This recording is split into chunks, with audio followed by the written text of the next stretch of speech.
Hello friends, welcome back to job relates. आज की class में हम इंडिया की जो ज्योग्राफिकल सिचुएशन है उसके बारे में पढ़ेंगे।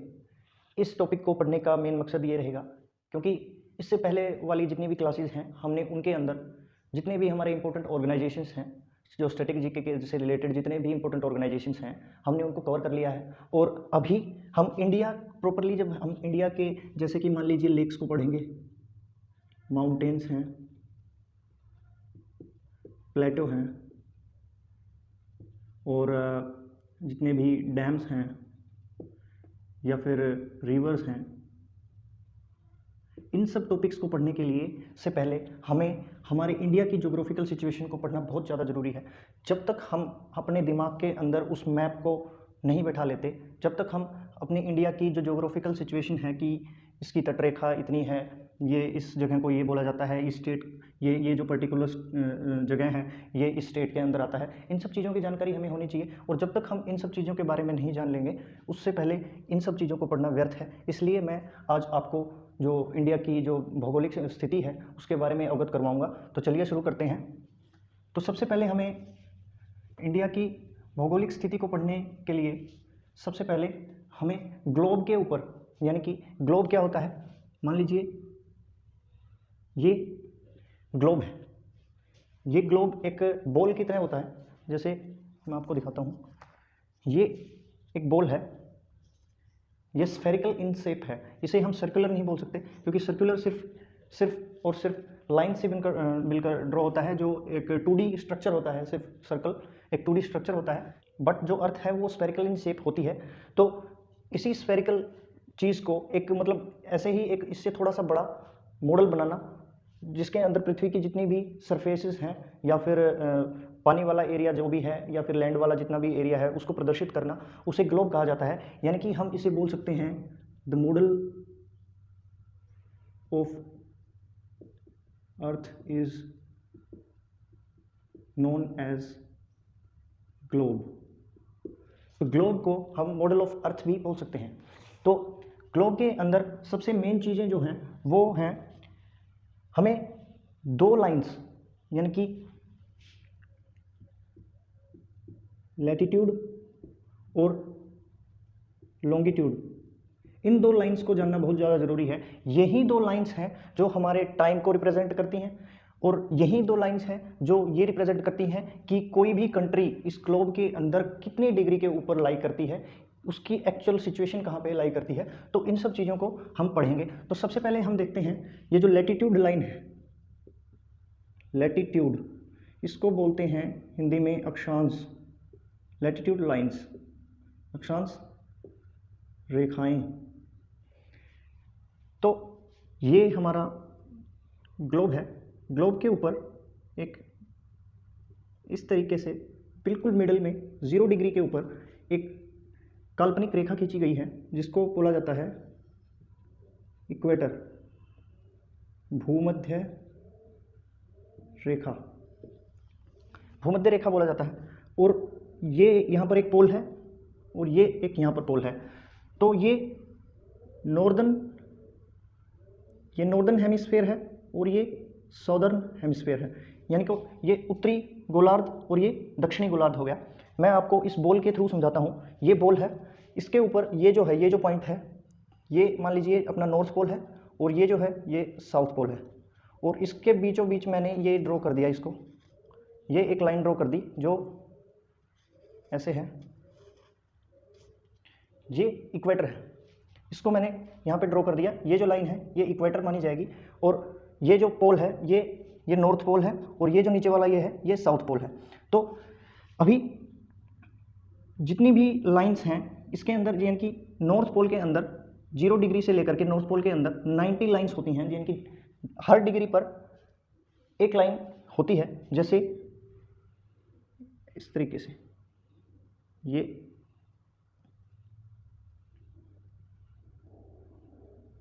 ऐसे करते करते ये 90 लाइनें होती हैं इसके अंदर। तो यानी कि भूमध्य रेखा से किसी भी पोल के ऊपर चले जाओ आप, उसमें 90 लाइंस होती हैं। और ये जो दो लाइंस हैं इनके बीच की जो डिस्टेंस है, ये लाइन हो गई, एक ये लाइन हो गई, इनके जो बीच की जो डिस्टेंस है वो मेज़र की जाती है 1 डिग्री के अंदर, यानी कि 1 डिग्री का डिफरेंस होता है और वो बराबर होता है 111 किलोमीटर के बराबर। यानी कि 1 डिग्री का डिफरेंस होता है हर लाइन के अंदर, 1 डिग्री का डिफरेंस होता है 1 डिग्री, 2 डिग्री, 3 डिग्री, ऐसे करके यहाँ तक ये 90 डिग्री हो जाता है। और ये सिर्फ एक पॉइंट होता है, ये इसे भी मैं आगे बताऊंगा कि क्या क्या होता है इसके अंदर। और ऐसे ही साउथ हेमिस्फीयर के अंदर भी ऐसे ही लाइंस होती हैं, ये काल्पनिक रेखाएं होती हैं इस तरीके से, जिन्हें हम लैटिट्यूड लाइंस भी कहते हैं, अक्षांश रेखाएं कहते हैं। तो जो total number of latitude lines हैं, जो total number of latitude lines वो है 181। 181 कैसे? 90 तो 0 डिग्री से ऊपर वाली हो गई 90, और 90 इससे नीचे वाली प्लस 90, यानी कि 180 तो ये हो गई, और ये जो 0 डिग्री वाली है प्लस 1, तो ये कितनी होगी 181। 181 lines are there. But paper में ये भी पूछ लिया जाता है कि मतलब कई बार ये जो पोल्स हैं इनको लाइंस नहीं माना जाता, ये सिर्फ एक पॉइंट को दर्शाते हैं, ये ऐसे एक पॉइंट ये और एक पॉइंट ये। तो इनमें से हमने इसको एक को कम कर दिया, इस पॉइंट को, तो ये 89 बच गई, और साउथ वाले में से भी एक को कम कर दिया तो ये भी 89 बच गई, प्लस 1, तो अभी कितनी हो गई ये? तो ये हो गई 179 लाइंस। अगर हम पोल्स को लाइन ना मान करके सिर्फ पॉइंट मानते हैं तो total number of latitude lines are 179 lines. But अगर हम इनको लाइंस ही मान लेते हैं तो ये 181 लाइंस मानी जाएंगी। जो लैटिट्यूड लाइंस जो है वो 181 लाइंस मानी जाएंगी। नहीं तो अगर हम उसको पॉइंट मानते हैं तो इनकी संख्या कितनी हो जाएगी? 179 लाइंस। और लैटिट्यूड लाइंस को पैरेलल लाइंस के नाम से भी जाना जाता है, क्योंकि ये एक दूसरे के पैरेलल होती हैं, ये इस तरीके से ये पैरेलल होती हैं और ये पूरा सर्कमफेरेंस लेती हैं अपना पूरा। तो इसी वजह से ये सिर्फ एक ही लाइन हो गई। ये जो है ना, ये जैसे कि ये मैंने अभी ड्रॉ किया, ये सिर्फ एक लाइन है जो पूरी अर्थ का चक्कर लगाती है, और बाद में सिर्फ एक ये पॉइंट बच जाता है क्योंकि इसके पास कोई भी सर्कमफेरेंस नहीं है। इसी वजह से ये 179 लाइंस होती हैं। और लैटिट्यूड लाइंस को पैरेलल लाइंस भी बोला जाता है। तो अभी आपको ये क्लियर हो गया होगा कि बीच में एक इक्वेटर होता है जो एक काल्पनिक रेखा होती है, जिसके ऊपर 90 लाइंस होती हैं और जिसके नीचे भी 90 लाइंस होती हैं, जो नॉर्दर्न हेमिस्फीयर और सदर्न हेमिस्फीयर का निर्माण करती हैं। और हर एक लाइन के बीच में 1 डिग्री का अंतर होता है, और हर डिग्री का मतलब है 111 किलोमीटर। 111 किलोमीटर की डिस्टेंस होती है हर लाइन के बीच में, और हर जगह पर यहाँ पे भी और यहाँ पे भी दोनों में मतलब सेम डिस्टेंस होती है इन दोनों के बीच में। तो आप इसका स्क्रीनशॉट ले सकते हैं। अभी हम बात करेंगे लॉन्गिट्यूड लाइंस की। लॉन्गिट्यूड जो लाइंस हैं ये जो लैटिट्यूड जो है ये हॉरिजॉन्टल लाइंस थी, बट जो लॉन्गिट्यूड जो लाइंस हैं वो वर्टिकल लाइंस हैं। ये ऊर्ध्वाधर लाइंस होती हैं, ऊर्ध्वाधर रेखाएं, और ये होती हैं स्थिज रेखाएं जो सीधी इस तरीके से हॉरिजॉन्टल सिचुएशन में होती हैं। बट ये जो हैं ये वर्टिकल लाइंस होती हैं, जिसे ऊर्ध्वाधर रेखाएं भी कहा जाता है। ये रेखाएं नॉर्थ पोल से साउथ पोल को जोड़ती हैं, ये इस तरीके से जोड़ती हैं ऐसे करके।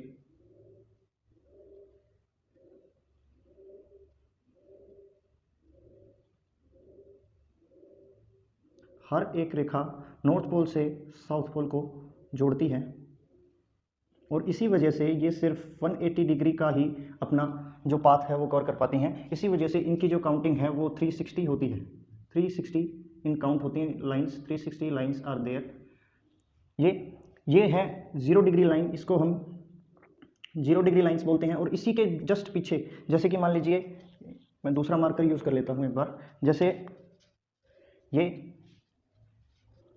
नॉर्दर्न हेमिस्फीयर से और सदर्न हेमिस्फीयर को जोड़ती है, ये एक रेखा हो गई, जिससे हम ये जो है, ये वाली जो रेखा है, इसको हम 0 डिग्री लाइन भी बोलते हैं, और इसको GMT के नाम से भी जाना जाता है, ग्रीनविच मीन टाइम के नाम से भी जाना जाता है। इसी से जो हमारा जो समय है, जो जितना भी जो टाइम है उसका निर्धारण किया जाता है।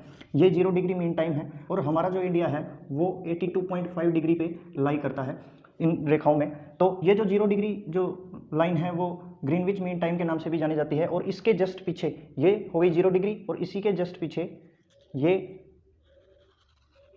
जो रेखा है, ये इसके जस्ट पीछे वाली जो रेखा है ये 180 डिग्री के नाम से जानी जाती है। इसके जस्ट पीछे वाली जो रेखा है, मैं इसको डॉट से दिखा देता हूँ, इसके जस्ट पीछे होती है ये 180 डिग्री। इसे इंटरनेशनल डेट लाइन के नाम से भी जाना जाता है, जो हमारी तारीख यानी कि तिथि का निर्धारण करती है। तो सबको मिला करके इस लाइन को छोड़ 180 डिग्री और 0 डिग्री को छोड़ करके जो रेखाएं हैं वो 179 तो इस तरफ की हो गई, और 179 इस साइड की हो गई, ये ईस्ट वाली, और ये वेस्ट साइड की हो गई, प्लस 0 डिग्री प्लस 180 डिग्री। तो इन सबको मिला करके 360 लाइंस होती हैं। इनके लॉन्गिट्यूड लाइंस जो हैं वो 360 होती हैं, और ये लैटिट्यूड लाइंस की तरह समानांतर नहीं होती, ये पैरेलल नहीं होती हैं। इनमें जैसे कि ये है और ये हमारा इक्वेटर है, ये नॉर्थ पोल और ये साउथ पोल, तो ये 0 डिग्री, तो कोई भी लाइन, मान लीजिए ये लाइन हो गई और ये लाइन हो गई, इनके अंदर एक लाइन और ड्रॉ कर लेते हैं इस साइड से भी और इस साइड से भी। तो जो सबसे कम डिस्टेंस इन दो लाइंस के बीच में, यानी कि हम बोल सकते हैं डिस्टेंस बिटवीन लॉन्गिट्यूड लाइंस, जिसे हिंदी में बोला जाता है, लॉन्गिट्यूड को बोला जाता है देशांतर रेखाएं। तो जो डिस्टेंस है वो मैक्सिमम और मिनिमम हम इस तरीके से देख लेते हैं। तो जो मिनिमम डिस्टेंस है यानी कि 0 किलोमीटर, 0 किलोमीटर जो है वो होती है पोल्स के ऊपर, पोल्स के ऊपर होती है ये 0 किलोमीटर, और मैक्सिमम होती है हमारी इक्वेटर पर। ये यहाँ की ये जो डिस्टेंस है ये कितनी होती है 111.30 किलोमीटर अप्रोक्स, ये इतनी होती है। तो जो मैक्सिमम होती है वो इक्वेटर पर होती है, कितनी 111.30 किलोमीटर की मैक्सिमम डिस्टेंस होती है, और मिनिमम डिस्टेंस होती है पोल्स पर, यानी कि इक्वेटर से पोल्स की तरफ जाने पर जो डिस्टेंस है लॉन्गिट्यूड लाइंस के बीच में वो घटती है, और पोल्स से इक्वेटर की तरफ जब हम आते हैं तो जो जो डिस्टेंस है वो बढ़ती है लॉन्गिट्यूड लाइंस की। और दो लाइंस के बीच की जो ये का जो स्पेस है उसे गोरे कहा जाता है, गोरे के नाम से जाना जाता है। तो ये है हमारी latitude and longitude lines. I hope कि आपको समझ में आया होगा, तो आप इसका स्क्रीनशॉट ले सकते हैं।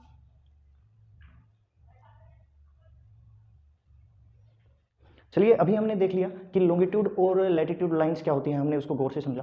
तो अभी इसको समझने के बाद हम हमारे इंडिया की जो सिचुएशन है ग्लोब के ऊपर, कहाँ पे इंडिया लाई करता है, हम उसको आसानी से समझ सकते हैं। तो चलिए शुरू करते हैं।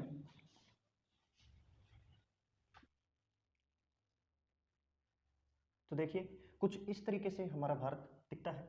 ग्लोब के ऊपर, ये ग्लोब है, ग्लोब के ऊपर ये नॉर्थ और ये ईस्ट, इस जगह पर लाई करता है हमारा इंडिया, कुछ यहाँ पर लाई करता है। ये जो लाइन है ये 23.5 डिग्री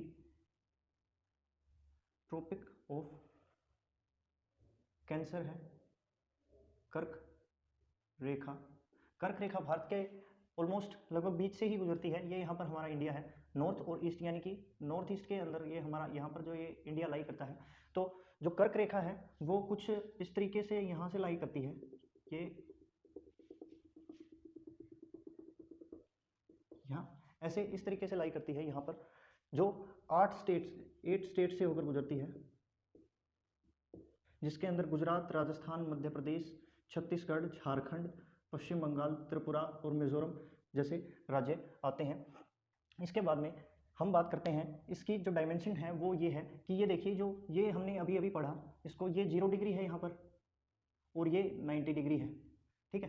तो ये जो इंडिया है, ये पोल और ये पोल, ये ये जो रेखाएं हैं ये कौन सी रेखाएं हैं? ये अक्षांश रेखाएं हैं। जो हॉरिजॉन्टल जो हम ड्रॉ करते हैं वो अक्षांश रेखाएं होती हैं। तो अभी हम मानते हैं कि ये जो रेखा है ये कौन सी है? ये 8 डिग्री 04 नॉर्थ लैटिट्यूड लाइन है, यानी कि उत्तरी अक्षांश रेखा है, जिसको हम नाम देते हैं कन्याकुमारी। कन्याकुमारी जो है ये हमारा साउथ का सबसे साउथ मोस्ट जो जो एरिया है उसको उसका नाम है कन्याकुमारी। और ऊपर वाला जो एरिया है ये वाला, ये है 37 डिग्री 05 नॉर्थ लैटिट्यूड, जिसको ये वाला जो एरिया है ये यहाँ पर जो है ये 37.5 डिग्री नॉर्थ लैटिट्यूड है, यानी कि उत्तरी अक्षांश है। और ये जो है ये 23.5 डिग्री जो ये कर्क रेखा है, ट्रॉपिक ऑफ कैंसर है, ट्रॉपिक ऑफ कैंसर। और ये जो एरिया है इसको बोला जाता है इंदिरा कोल। ये भारत का सबसे उत्तरी क्षेत्र है जिसको इंदिरा कोल के नाम से जाना जाता है। एक चीज और, अगर सिर्फ मुख्य भूमि का पूछा जाए, साउथ मोस्ट जो एरिया है वो कन्याकुमारी है, बट अगर पूरे भारत का पूछा जाए तो ये जो है ये एरिया है ग्रेट निकोबार। इसे ग्रेट निकोबार के नाम से जाना जाता है, जिसके अंदर एक इलाका आता है इंदिरा पॉइंट, जिसकी डायमेंशन क्या है 6 डिग्री 04 नॉर्थ लैटिट्यूड। ये 6 डिग्री 04 नॉर्थ लैटिट्यूड इसकी डायमेंशन है। तो ये जो दो पॉइंट्स हो गए, ये 37.5 डिग्री नॉर्थ लैटिट्यूड और 8.4 डिग्री नॉर्थ लैटिट्यूड, ये कन्याकुमारी। और जो इन दोनों के बीच की जो डिस्टेंस है, ये जो डिस्टेंस है ये है 3214 किलोमीटर की ये डिस्टेंस है, जो नॉर्थ से साउथ की डिस्टेंस है ये। और यहाँ पर यहाँ से यहाँ पे है एक पॉइंट जो वेस्टर्न मोस्ट जो पॉइंट है इंडिया का, वो है गोहर मोती या सरक्रिक। सरक्रिक या गोहर मोती के नाम से जाना जाता है। इसको 68 degree 07 east longitude, 68 degree 07 east longitude यानी कि 68.7 पूर्वी देशांतर के रूप में जाना जाता है। यहाँ पर ये जो है ये वाला ये जो एरिया है ये इसे 68.7 डिग्री ईस्ट लॉन्गिट्यूड के नाम से जाना जाता है, जिसका नाम क्या है गोहर मोती सरक्रिक के नाम से जाना जाता है, जो इंडिया का वेस्टर्न मोस्ट पॉइंट है। और जो ईस्टर्न मोस्ट जो पॉइंट है वो ये है यहाँ पर। इसको जो नाम दिया गया है वो है वोलांग्यू या किबिथू या वोलांग्यू के नाम से जाना जाता है। और इसकी जो डायमेंशन है वो है 97 डिग्री 25 ईस्ट लॉन्गिट्यूड, 97 डिग्री 25 पूर्वी देशांतर। तो आपको ये चीज़ समझ में आ गई होगी कि ये 68 डिग्री 07 से लेकर के ये 97 डिग्री 25 ये पूर्वी देशांतर में आता है। और इसकी जो डिस्टेंस है ये यहाँ से लेकर के और यहाँ तक की जो डिस्टेंस है ये 2933 किलोमीटर की डिस्टेंस है। ये है इंडिया। और हमने इस ग्लोब के थ्रू ही इसको समझा है कि ये जो इलाका है ये यहाँ पर आता है, नॉर्थ और ईस्ट के बीच में आता है ग्लोब में, तो उत्तरी और पूर्व के बीच में आता है, जिसमें हमने इसके डायमेंशंस को चेक किया। और अभी मेरी समझ में आप इन सभी को कभी नहीं भूल पाएंगे, क्योंकि हमने इसको प्रैक्टिकली देखा है कि कहाँ पे लाई करता है और किस तरीके से इन चीज़ों को अप्लाई किया जाता है ग्लोब के ऊपर। तो ये इसके कुछ डायमेंशंस हैं, आप इसको नोट डाउन कर सकते हैं। Please have a screenshot.